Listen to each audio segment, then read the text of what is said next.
What's up, guys? ZFarls here. I've got a little review of the Madden Challenge Finals. Going to give you my thoughts in the game against Serious Mo and Skimbo. And then before we go, we'll do a Mutthead look at the Super Bowl 50 items that have been released and a quick breakdown. So that's the goal of this video today.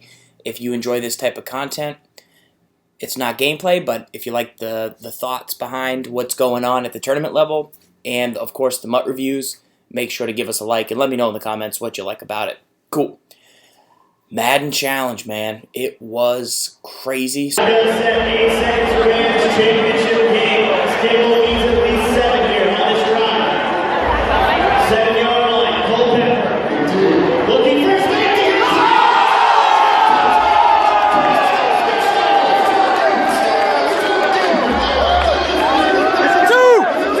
So I spent a lot of time with Skimbo and Serious Mo in the 2 days leading up to the game. Since Tuesday, they were staying at my hotel.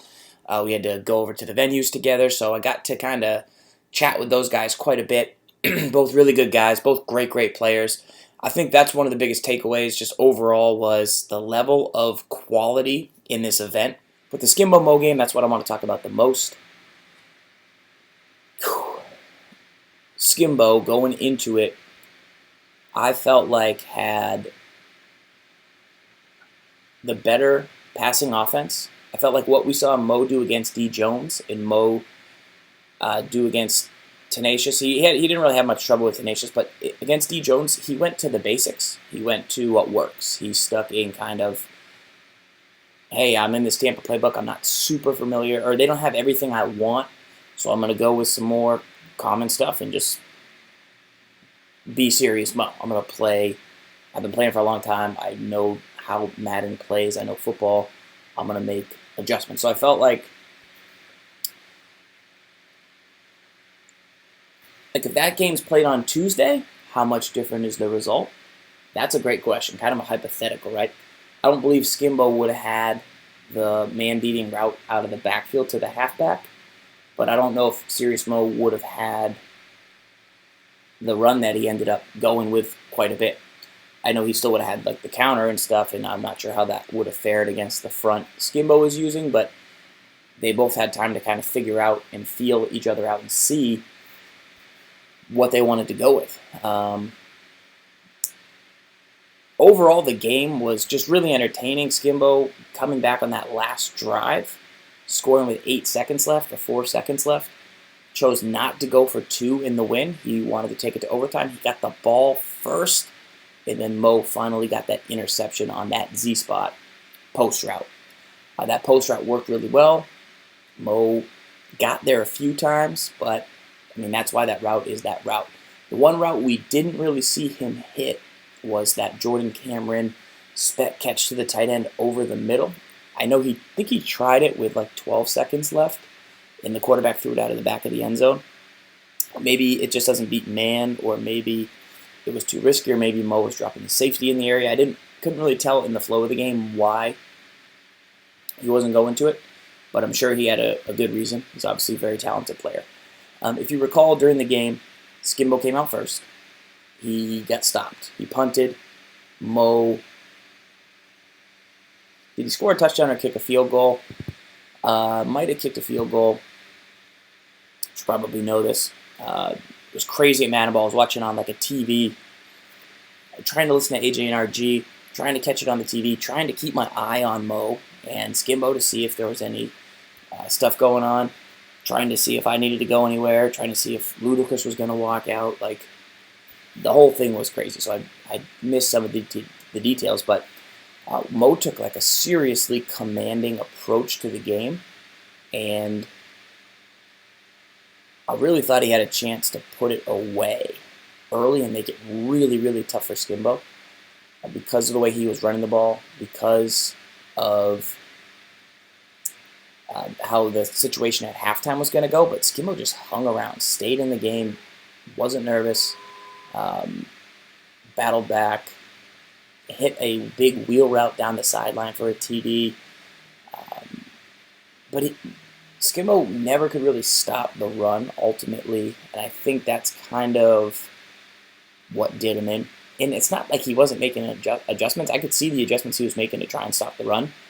But I think Mo just found a really good run that was picking up the middle. I'm not fully sure about defensive line versus offensive line, the exact ratings and matchups.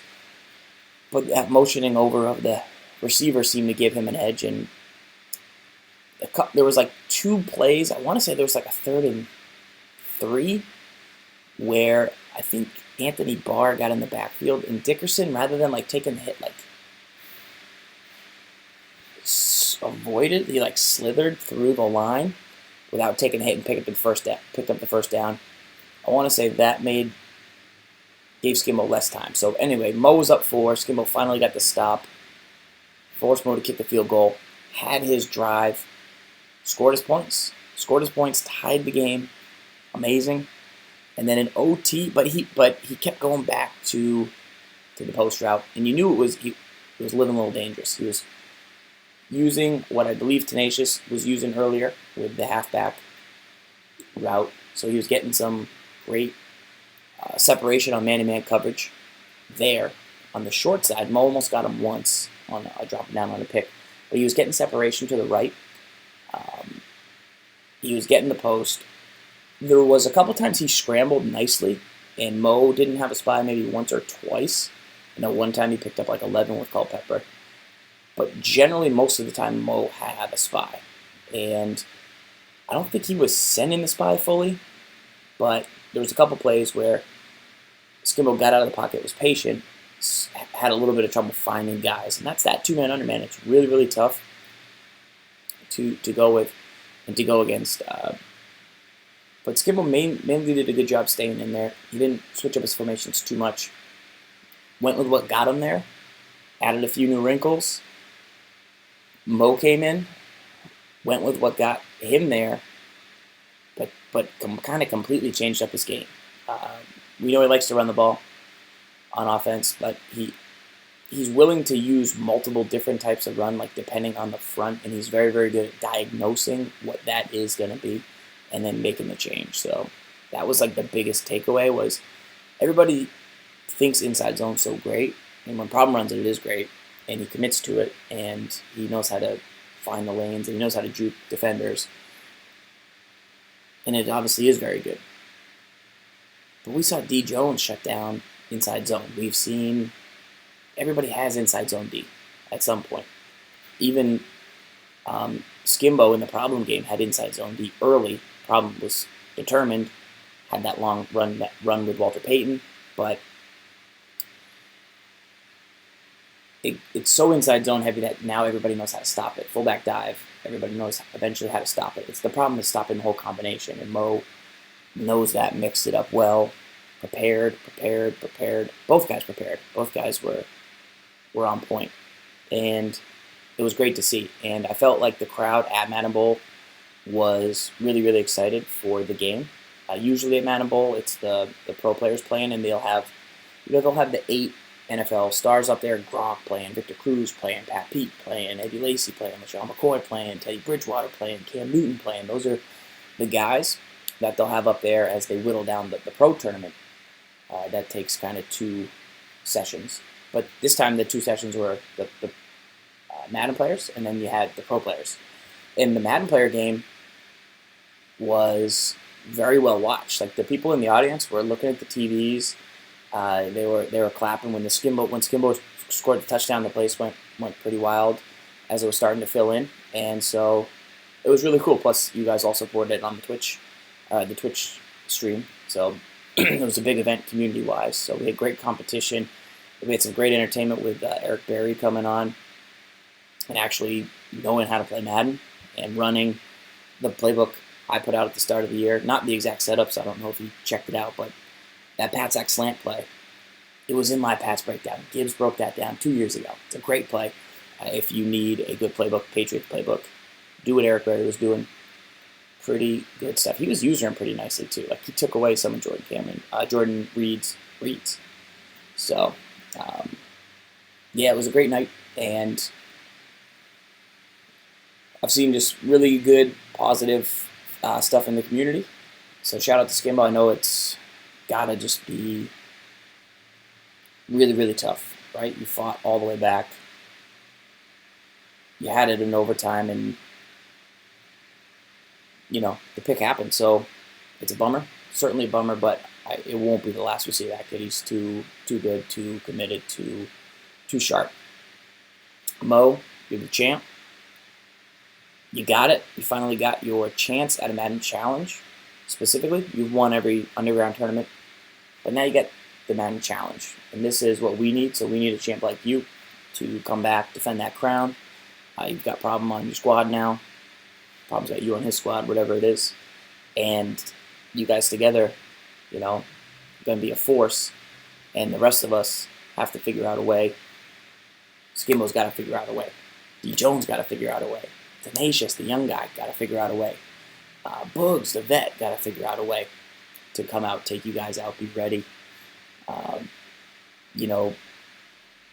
One title's great, but what makes problems so good is the dominance over the eras of the game. So this is definitely the next gen, and you dominated the earlier gen underground, so you've got some momentum. So let me know what you guys think, who the next run will be.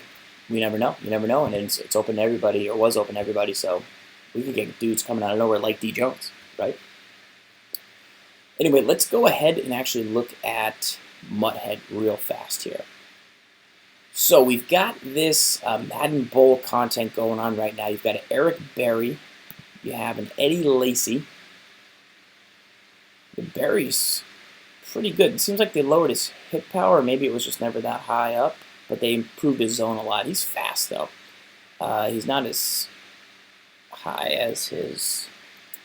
How many berries are there? Not as high as his BCA. Higher zone, less hit power, more speed. Eddie Lacy, 91 speed, 91 excel, 95 carry, 95 truck, not bad. Freeman, not as good as his freeze, right? His freeze is faster than 93. I'm going to guess he has more elusive, but that's still not a bad item. And then Jordan Reed, 86 route running. I think that should be a little higher, but let me take a look. So I think those are the stats that got bumped down. Jordan Reed, he's got 93 on his superlative, and Freeman, Devontae, 93. He's 93 across the board. So his elusive is 5 less. Same carry. Much lower truck. So a little bit less elusive, but not bad on those items. So those are kind of the differences. You'll want to compare those and see what they actually lost.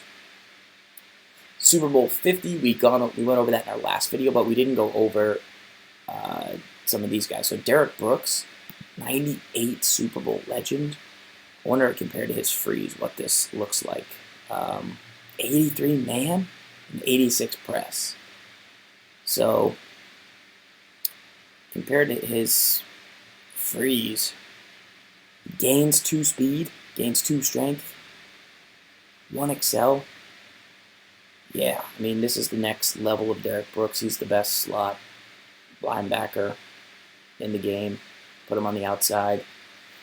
Basically, going to hold up. Yeah, the 90 block shed's pretty darn good. The 87 strength is pretty darn good. It's enough that you don't have to take him out, really, unless somebody's really pounding you. But his coverage is 94 zones. It's insane. It's insane. So, yes on Derek Brooks. Drew Brees, great across the board stats. I love base Drew Brees. He's up to 94 throw power. This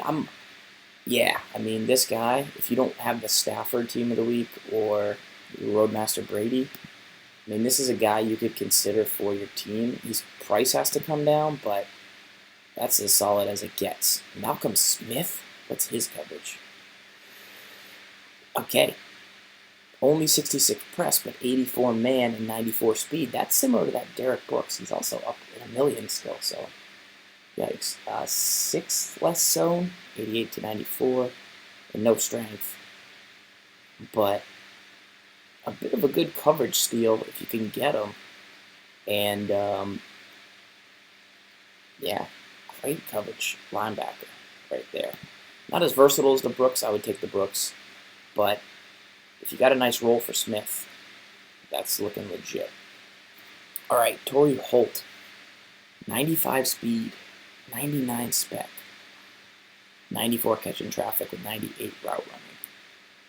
Wonder how he compares to the Isaac Bruce signature that everybody kind of goes with. 94, 97, 94, 99, 94. Okay, so he's faster, good route running, good spec. Yeah, I mean, this guy's basically one of the best route running and spec combos in the game. A little low on the catching traffic, but pretty legit. He's going to have to come down some, but that speed and excel is no mess, and he's going to be really good across the middle of the field. Drags, he's going to be very, very tough. Jeff Saturday, wow, that's one of the best centers in the game right there. 95 strength, 95 pass block, 97 run block, 92 excel, 93 impact. Wow, that's actually very, very good. Steve Atwater got a free safety with 100 hit power, 88 zone, 94 speed. 91 play rec, 6'3". Steve Atwater, wow. Still 88 zone, but that's right up there with Deshaun Taylor. That's right up there with the other guy that came out in Team of the Year that we compared to Deshaun Taylor, the Cam Chancellor. So whoever price ends up dropping the most, those are the guys you want to get. Bruce Smith, 99 power move, 92 strength, 91 block shed, only 94 excel. I think this is a pass on this Bruce Smith at this time. I think you can do a little bit better. He's got no price at this current time. I think you can do a little better than Bruce. Great item. I would take one. Hook me up, but no at the moment. And then Vernon Davis got a 93 speed, 91 strength with 80 run block, 91 catching traffic, 93 spec. Only 81 route running, so this is another drag item. Like, put him on drags, put him on a streak. But he can actually block a little bit, so you gain a little bit of value back, but I still think because you can get that catching traffic and spec and taller at a receiver and like split them out, you're not going to get much extra value out of this. 93 speed's amazing for tight end, but you could just use a wide receiver. And then the route running is where it's going to hurt you on corner routes and stuff like that. So I would not go for it, especially if now people get Malcolm Smith, people get Derek Brooks, guys with good linebackers matched up against a tight end, great man coverage, going to slow down their route running. So that's kind of where I'm at with that. A Super Bowl prediction. So here's my thing. Panthers are going to run at Von Miller, DeMarcus Ware a little bit. So I think it's going to slow down their pass rush slightly. I still think they'll get sacks, but Cam's a little more elusive. Although Brady's great at moving in the pocket, but Cam could run a little bit, he could throw the ball away. They're going to run at him, hopefully take some of that heat off, and then I know they're not going to be able to throw much and go downfield, and those receivers might get dominated. That's what we've always been saying, but they always somehow find a way to get 1-2 big plays a game. For the Broncos, I don't know how they're going to score against the front seven of the Panthers. I think Demarius and Emmanuel Sanders are great, and Norman's really the only good guy back in the secondary. But if it's going to be, if somehow the Panthers get a lead and Peyton's got to come out and start throwing the ball, I think that's bad news. I think if the Broncos get a lead, I think the Panthers are okay and could come back. Long game, the rush will dissipate maybe over the course of the game, and Cam will hopefully find a groove. So I'm going to say Carolina. Sorry, AJ. I'm going to say Carolina wins by 10. Wins by... Peyton has the ball. I don't think he finishes the drive. I think the Panthers get him. And so maybe they win by 7, 10. If the Broncos were to win, I don't think they can blow them out with Peyton. I really think defense, like a defensive touchdown, is going to be the play.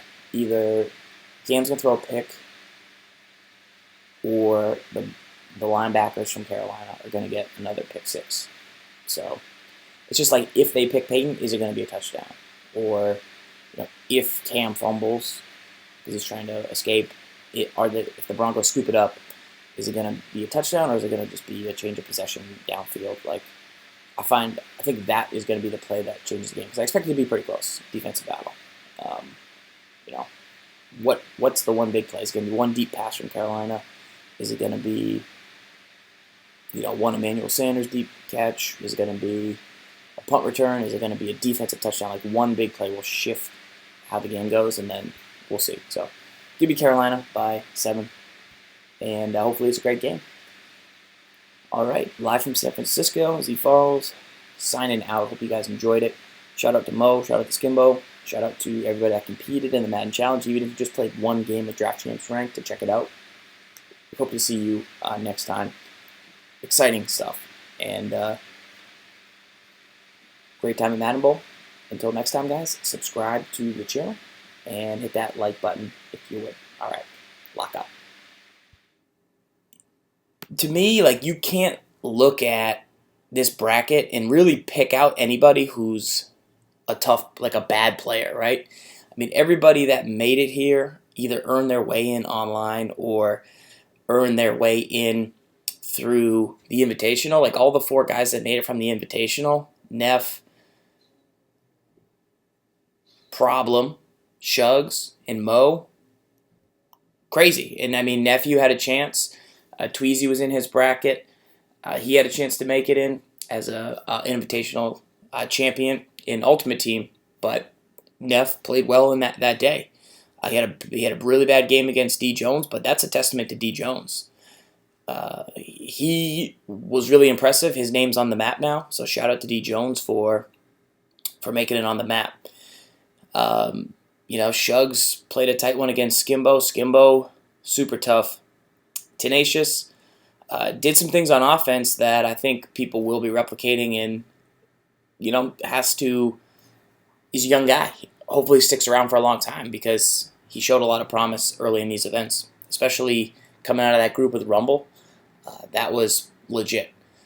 And then you have Bugs, who took Problem to the brink in one of the best games we saw in the entire challenge, I thought. So shout out to Bugs. He's been doing it a long time. He runs some unique stuff similar to the Skimbo Gun Bunch stuff, but not a lot of guys running that. And that Cincinnati playbook really tough for Bugs. Then of course you have Problem, and just the stature in the community, the win streaks, the overall aura, and the history, right? He really brings a lot to the table. His game against Skimbo, got down early, still fought all the way back. When he picked that pass 28-14, I really thought he was coming back, and I felt real bad for Skimbo.